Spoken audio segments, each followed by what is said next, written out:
Bonjour, on reprend notre discussion sur Maria Barillet. Là, je suis en présence de Laurence Parent et de Linda Maridley. Alors, je vais vous demander à chacune de vous présenter. Linda, peux-tu commencer, toi? Alors, mon nom est Linda Marie-Blais, j'habite la belle ville de Québec et je suis militante depuis le début des années 80. J'ai collaboré à la création du collectif Femmes et Handicap de la ville de Québec au début 70 80 dans les années 80. Mhm. Alors, c'était un collectif sur la réflexion sur la condition des femmes handicapées. C'était le premier groupe de femmes handicapées au Québec qui était en place. Et suite à ce, on a fait plusieurs choses dans peu de temps. Une affiche d'ailleurs qui est magnifique que j'ai encore, des rapports de recherche sur la condition des femmes handicapées. Maria Barillet est venue nous rencontrer à Québec et à partir de ce moment-là, c'est une rencontre coup de foudre, si je peux dire, entre moi et Maria, puisqu'on était deux femmes de Patnais et deux femmes novatrices et très fortes de caractère. Et suite à ça, elle s'est inspirée du collectif Femmes et Handicap. Et là, je suis embarquée avec elle. En fait, je trouvais une femme qui était à mon niveau, au niveau de la croyance de la cause. Ouais. Et c'était le début d'un grand voyage qui s'est malheureusement terminé. Qui s'est pas terminé en fait, mais c'était le début d'un grand voyage ensemble. Donc, tout le cheminement de la naissance de Down Canada, de tous les projets de recherche, j'ai assisté à et Ah. présente. J'étais présente à tous ces colloques-là, à toutes les rencontres avec Ottawa. Aux 3 mois, on voyageait régulièrement. Donc, Ah. j'étais vraiment c'est comme si j'habitais Montréal. Lorsqu'il y avait un événement, j'étais toujours incluse dans le groupe, sans Ouais. condition. J'ai emmené des femmes de Québec, elle m'a permis d'emmener des femmes de Québec. Ouais. Mais Maria, c'est une femme inclusive, effectivement. Elle était très...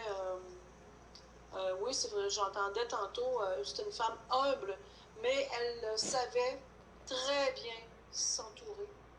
Ouais. Elle savait aller chercher des partenaires, des femmes qui avaient la passion, qui étaient volontaires, qui étaient militantes, qui Ouais. étaient féministes. Elle savait très bien s'entourer. Donc, elle a innové beaucoup de choses, mais elle savait qui placer les bonnes personnes à la bonne Elle place. savait, oui, elle savait où trouver les forces et les qualités de chacune, malgré puis combler les faiblesses qu'on pourrait avoir. Je vais passer à Laurence. Je m'appelle Laurence Parent. Je suis présentement étudiante au doctorat en Humanities à l'Université Concordia. Je m'identifie aussi comme une activiste, comme une militante. Puis j'ai rencontré Montréal.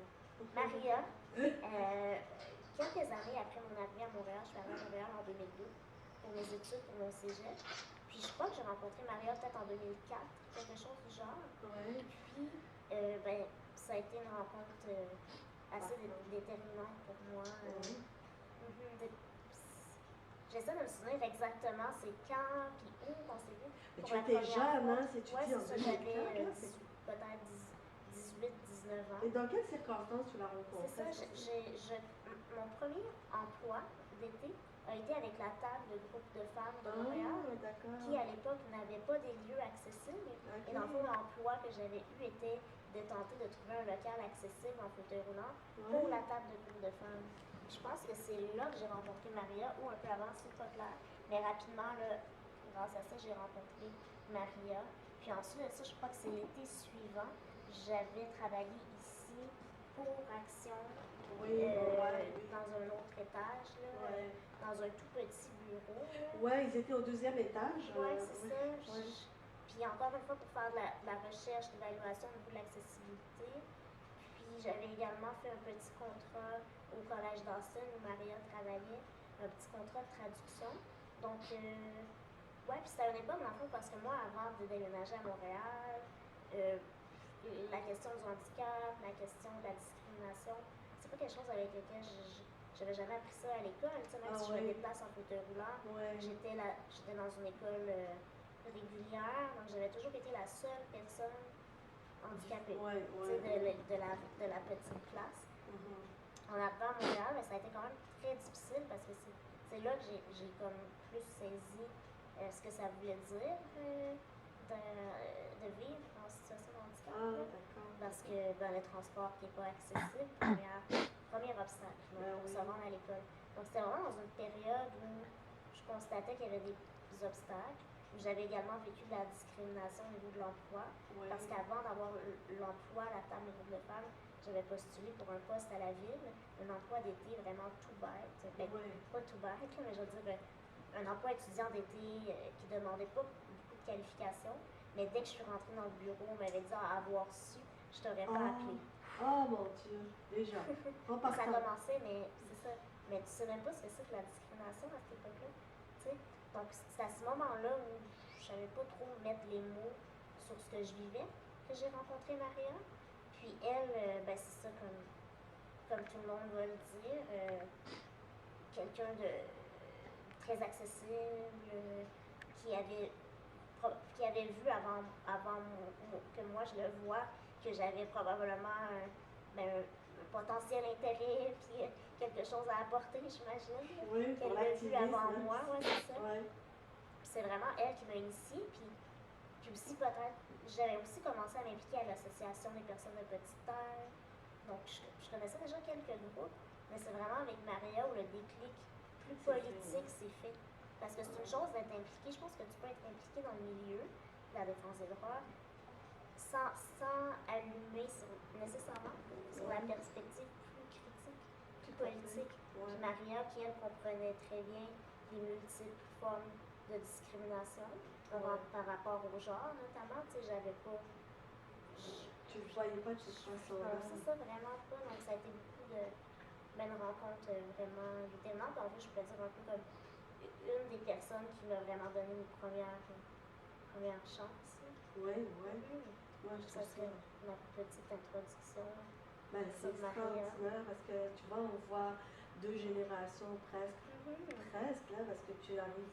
Oui, ben Maria, c'est ça, elle avait l'âge presque de mes parents. Là. Ouais. Donc, ça a été beaucoup une relation de mentorat, je dirais, mais que je ne l'ai pas nécessairement senti comme ça. Parce que Maria ne faisait pas sentir je suis plus expérimentée, je connais plus. Pas aucunement. Là. Ça, c'est tellement elle. Ça. On parlait de son humilité, puis de quelqu'un de ça. Elle n'aimait jamais se mettre de l'avant. Pourtant, c'est toujours elle a toujours, mais elle n'aimait pas trop se mettre de l'avant. Elle essayait plus que les autres prennent leur place.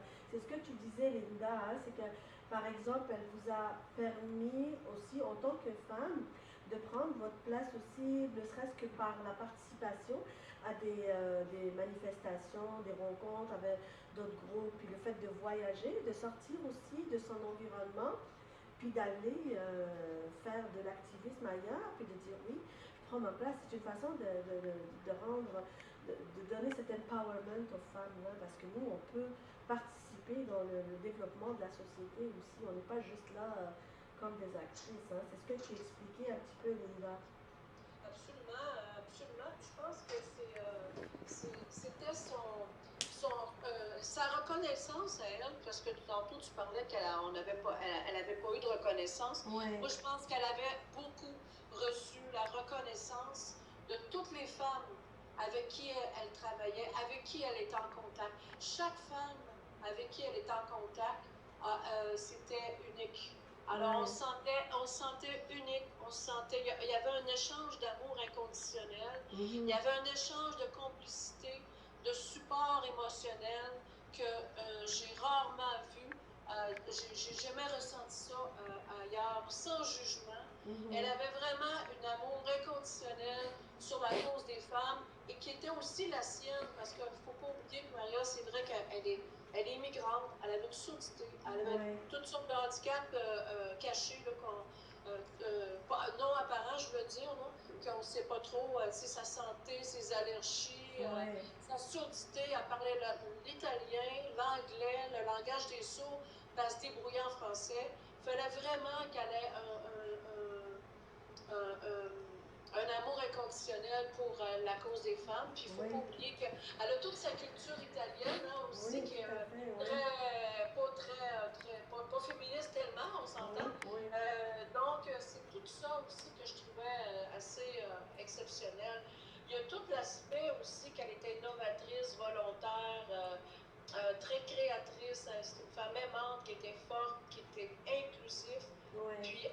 Puis aussi, je pense qu'elle voulait un peu, elle voulait tellement que les femmes handicapées soient épanouies, qu'elles soient belles, qu'elles soient heureuses dans leur corps. Tout à fait, Qu'elles tout soient... à fait. Alors, moi, j'en parle, j'ai encore des frissons parce que moi, son décès m'a bouleversée profondément. Oui. Et puis, c'était comme pour moi, qu'est-ce qui va se passer après?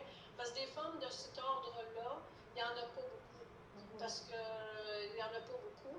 Et puis, je pense que, je ne sais pas, je ne veux pas bifurquer sur les autres questions, Oui. mais elle a laissé en héritage, comme moi je laisse en héritage, comme plein de femmes qui ont embarqué dans ce voyage-là, vont laisser aussi en héritage. Mais il faut les reconnaître à temps, c'est-à-dire on ne doit pas attendre comme on a fait pour Maria. Voilà. Quand elle est partie, c'est là qu'on a réalisé, oups, on a perdu quelque chose et on n'a pas pris le temps. Oui, il y a eu le 25e, où tu as été présente, Laurence, parce que c'était un film que tout le monde parle jusqu'à présent. Moi, je trouve qu'on n'en profite pas assez de ce truc-là qui a été fait. Pour moi, c'est extraordinaire, juste l'entendre parler, puis raconter comment le travail a commencé, puis comment dans sa petite cuisine, oui, c'était le mouvement féministe, toutes les femmes ont commencé comme ça, les organismes de femmes, dans leur petite cuisine. Linda, tu as dû vivre ça toi aussi. Et puis elle a continué, c'est qu'elle recevait encore des femmes chez elle qui avaient des problèmes, comme elle faisait de l'intervention psychosociale aussi, mais des endroits, vraiment, là, elle n'avait pas le choix parce qu'elle n'avait pas les moyens, mais des fois, ça sortait de sa poche, carrément. C'est ça. Absolument. C'est elle qui payait pour. Donc, moi, je trouve ça extraordinaire.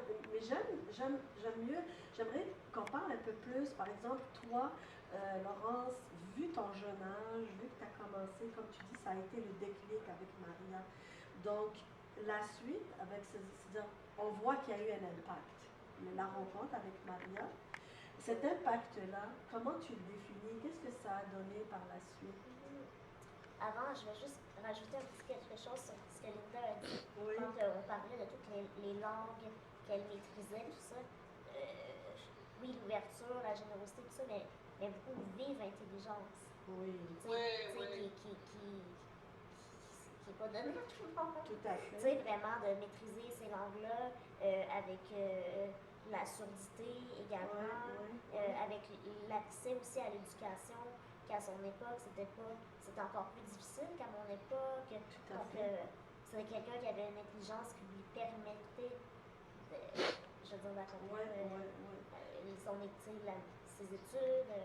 Donc, ça aussi, pour moi, ça a été quelque chose de vraiment très stimulant.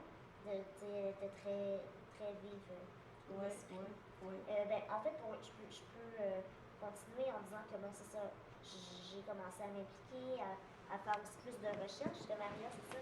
Il y avait l'aspect communautaire, d'entraide et l'aspect très travail social, travail social, Maria, mais aussi l'aspect, de recherche plus académique. Tu sais, ses revendications, étaient basées aussi sur des trucs très théoriques qu'elle était en mesure de vulgariser très, très bien. Mais elle avait toutes ces connaissances-là que moi, je n'avais aucune connaissance à ce niveau-là. Donc, ça a été vraiment une des personnes qui m'a introduite à la recherche sur le handicap, les multiples formes de discrimination. Puis j'ai commencé à m'intéresser à l'histoire du mouvement. Puis Maria, ça a vraiment été une ressource incroyable parce qu'elle avait, au fil des ans, gardé beaucoup d'archives, de documents qui ne sont pas disponibles, sont mal organisés. On a de la difficulté à connaître notre histoire. Les personnes, les femmes handicapées, il y a peu d'écrits sur ça au Québec, c'est très difficile. Donc, Maria m'a beaucoup aidée parce que lorsque j'ai commencé ma maîtrise, j'ai écrit, je faisais de la recherche sur l'histoire de l'inaccessibilité du Ouais. métro de Montréal. Ouais. Puis je trouvais peu d'informations parce que, comme je dis, il y a très peu d'écrits sur ce sujet-là. C'est vraiment en faisant, en discutant avec Maria qu'elle m'a permis, dans le fond, de découvrir beaucoup de choses sur cette histoire-là, que sans Maria, j'aurais pas eu cette information-là.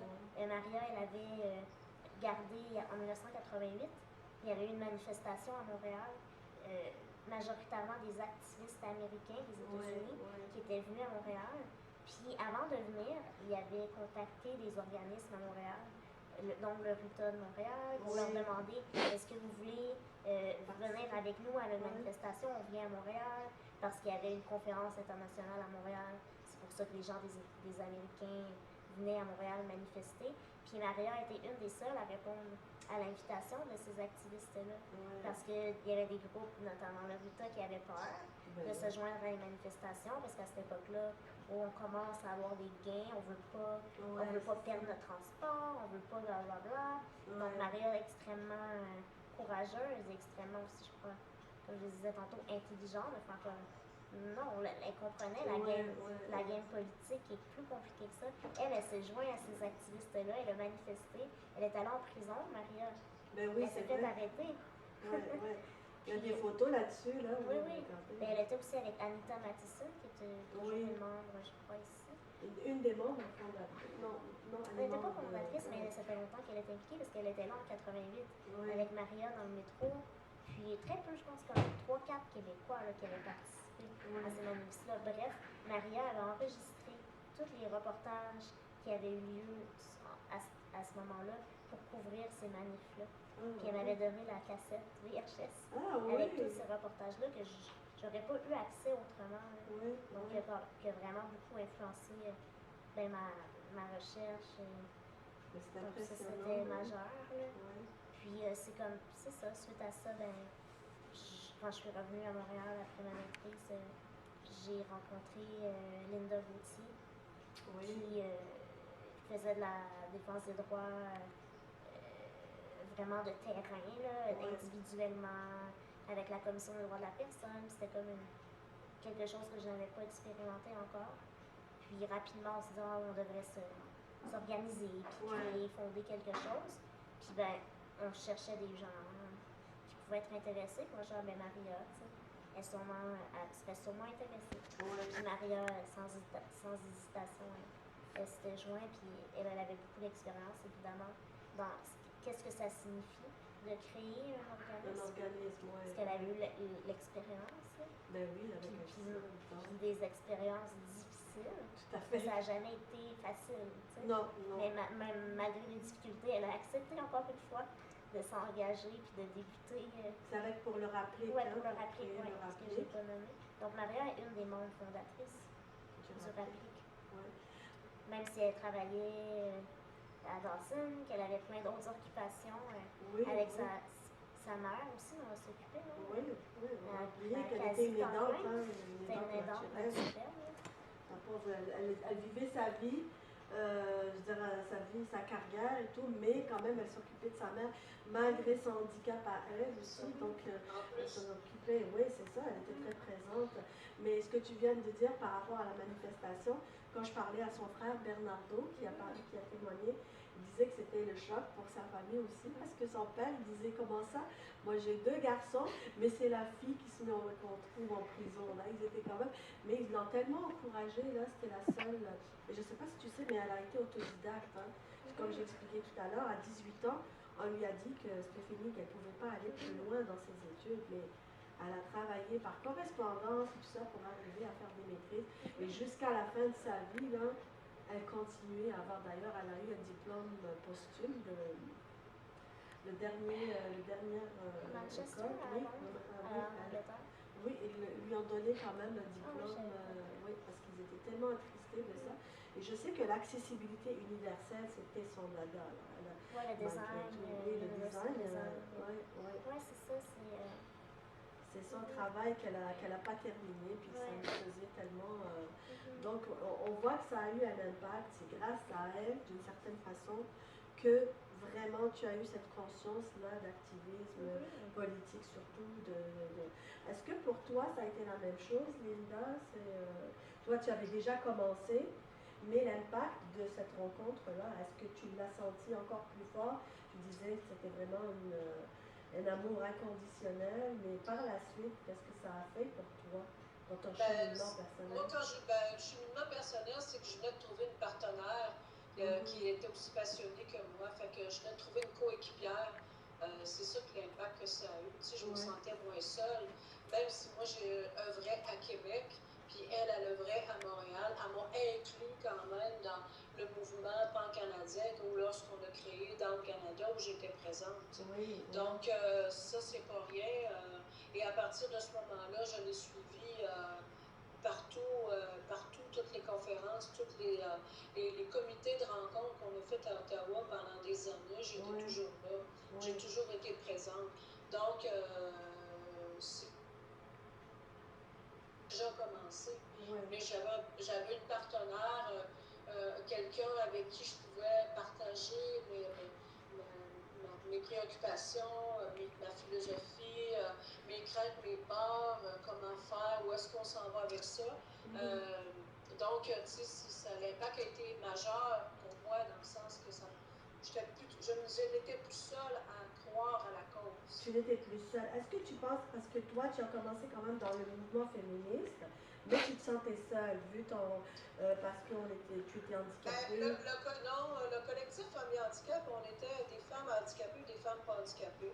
On a créé ce groupe-là en 1980 dans mon milieu de travail. Puis Maria Action est née en 85, 84? Oui, 86, je crois, si je me trompe. Bon, alors, nous, ça faisait déjà 6 ans qu'on existait. Il faut quand même le mentionner. Tout à fait. Puis, c'est ce qui fait qu'elle s'est inspirée beaucoup des travaux qu'on avait fait, des recherches qu'on avait fait. Puis, elle a créé Montréal, c'était extraordinaire. Nous, malheureusement, à Québec, on n'avait pas l'énergie pour devenir un organisme. C'est à mon grand regret aujourd'hui. Faire, parce que c'est probablement moi qui tiendrais ça encore à bout de bras. Ce que j'ai fait pendant 15 ans, tenir le collectif Famille Handicap à mes frais. Puis alors, le portrait de Maria me ressemble beaucoup à ce que je fais encore actuellement. C'est toujours difficile, à quelque part, de voir comment on va continuer. Moi, pour l'héritage était énorme. J'espère juste qu'on continue à honorer tout ce qui a été amorcé, honorer et continuer, parce que là, présentement, avec la fin de l'Alliance, moi, ça m'a attristé profondément. Et c'est certain que j'ai créé une page Facebook pour la Marche mondiale des femmes l'année dernière. Et puis, bon, là, ce que je souhaiterais, c'est que cette page-là devienne provinciale Québec pour peut-être travailler ensemble avec Down Canada parce que Down représente le Québec aussi. Alors moi, j'ai un espoir très grand envers Down Canada qui puisse poursuivre l'œuvre de Maria et de toutes celles qui ont donné de leur cœur, de leur vie, de leur énergie, de leur intelligence. Et c'est vraiment une union. Ça, il faudrait regarder avec les organismes, comme je te dis, nous, comme j'ai expliqué tout à l'heure, moi, c'est un travail individuel, c'est personnel, vraiment, ça n'a rien à voir avec... Mais c'est sûr que nous, notre rêve, c'est d'être ensemble et de travailler ensemble, puis d'avancer ensemble, et d'apprendre les unes des autres, hein, parce que chacune dans notre domaine, on est en train de voir, je vois des merveilles qui se font, pas mal de choses, puis des fois, l'équipe n'est pas là, malheureusement. Maria, je sais qu'à la fin, à un moment donné où elle essayait de se retirer parce que l'écoute n'était pas là. Moi, je voudrais juste savoir avec vous, dans le milieu des groupes de femmes, milieu féministe ou des organismes de femmes, comment pensez-vous est-ce qu'il y a eu un impact de Maria? Comment est-ce que vous l'avez senti, vous l'avez vu? Est-ce que maintenant vous voyez qu'il y a un changement au sein de ces milieux-là ou pas du tout? Même le milieu des personnes handicapées aussi en général. Ces deux questions, moi j'aimerais répondre tout de suite, là, parce que je vois l'heure arriver. Dans le milieu des femmes, je pense que, tu sais, j'ai l'impression de radoter, mais moi, je pense que j'avais 18 ans la première fois, je me suis assise à la table de le regroupement des femmes pour 8 mars. J'avais 18 ans, j'en ai 57. Fait que ça fait comment? Peux-tu répéter la dernière phrase, Linda? Ça s'est coupé, on l'a pas entendu. Je dis, depuis l'âge de 18 ans que je fais partie du regroupement des groupes de femmes, puis je travaille pour que les femmes handicapées puissent participer au 8 mars. Et à Québec, je travaille à Québec.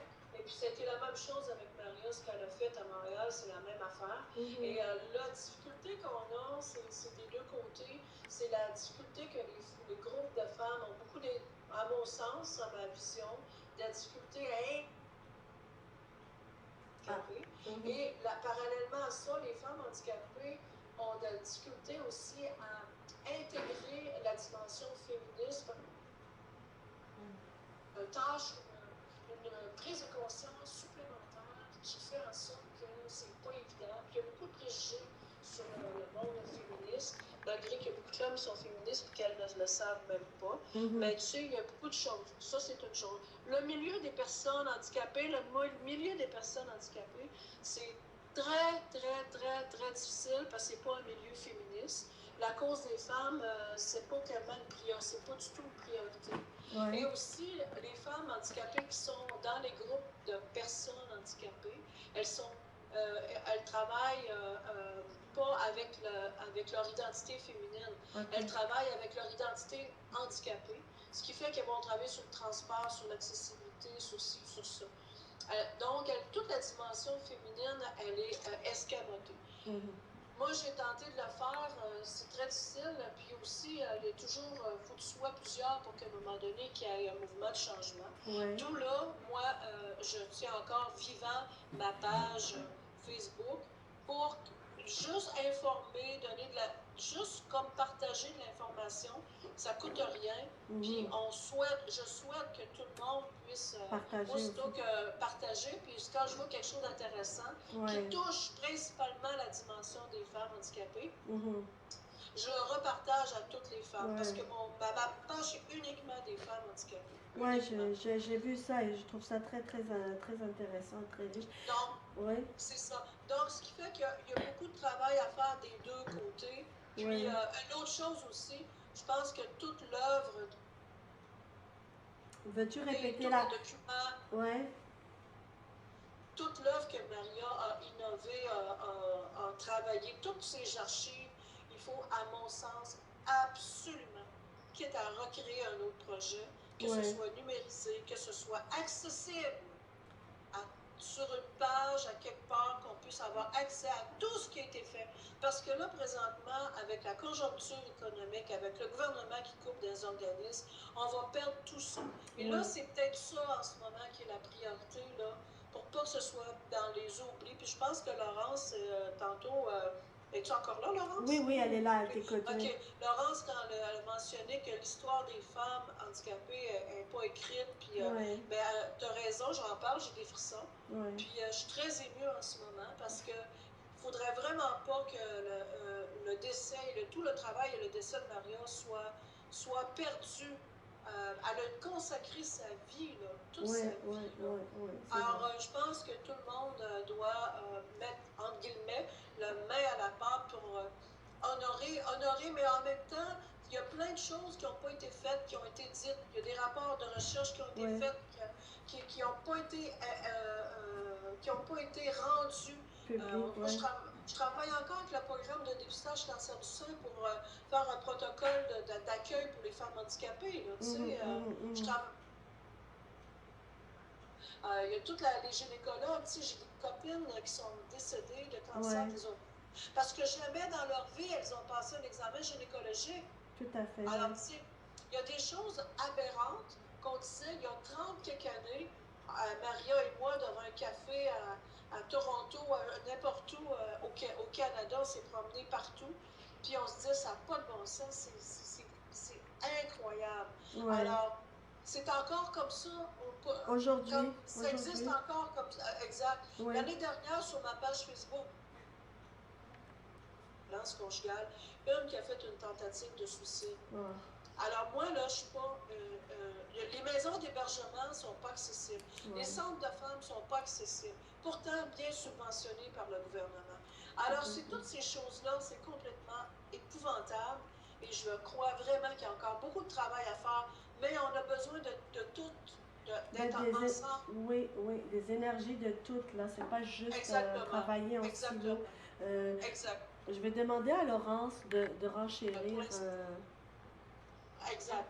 Ah, il y a tellement de choses à dire, là, tu sais. Oui, vas-y. Oui, c'est ça.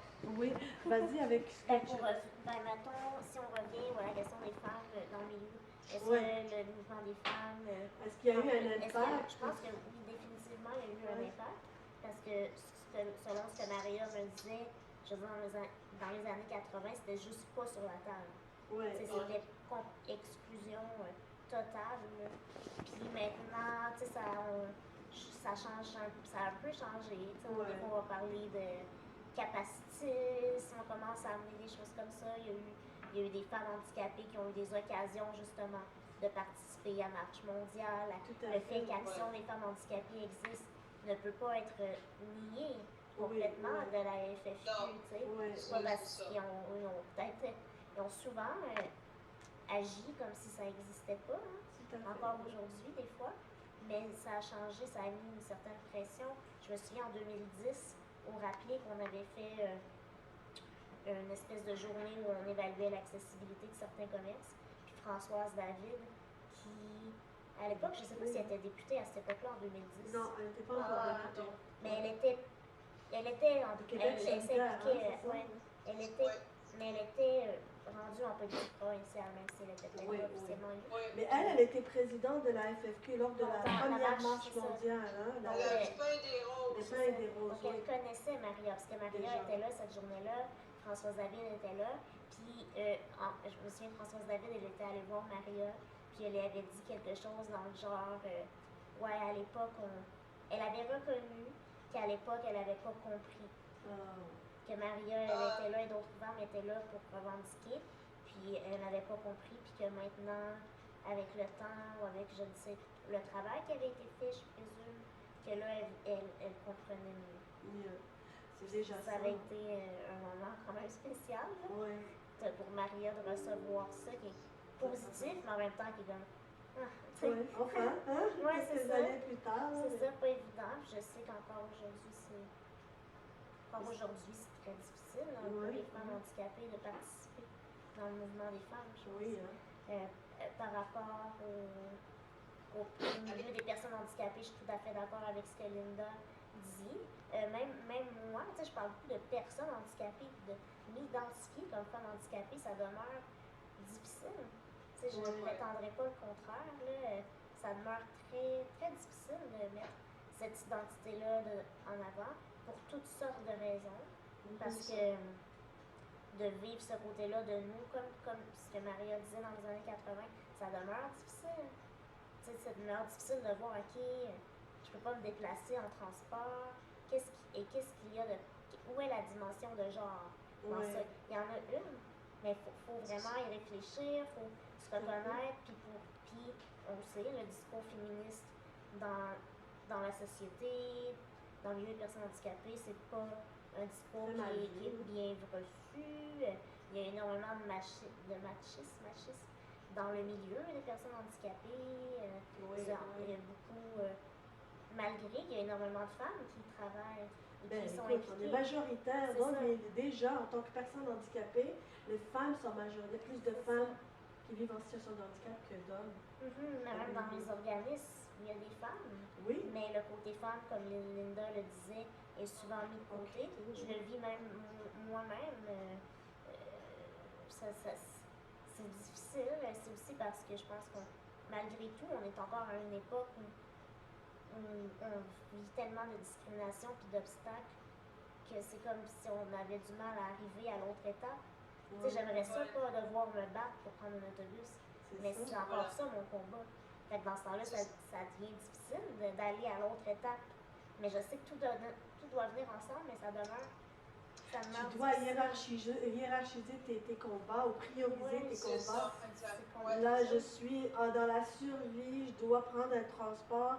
Ouais, Dois-je penser à mon identité de femme d'abord? c'est Alors que difficile. normalement, quand on regarde, c'est une analyse intersectionnelle, ce que Maria a introduit Oui. dans le milieu, même dans le milieu des femmes au Québec, là, Mhm. parce que c'était une dimension qui Mhm. était déjà introduite dans le milieu anglophone beaucoup, dans les années 70 quand ça a commencé.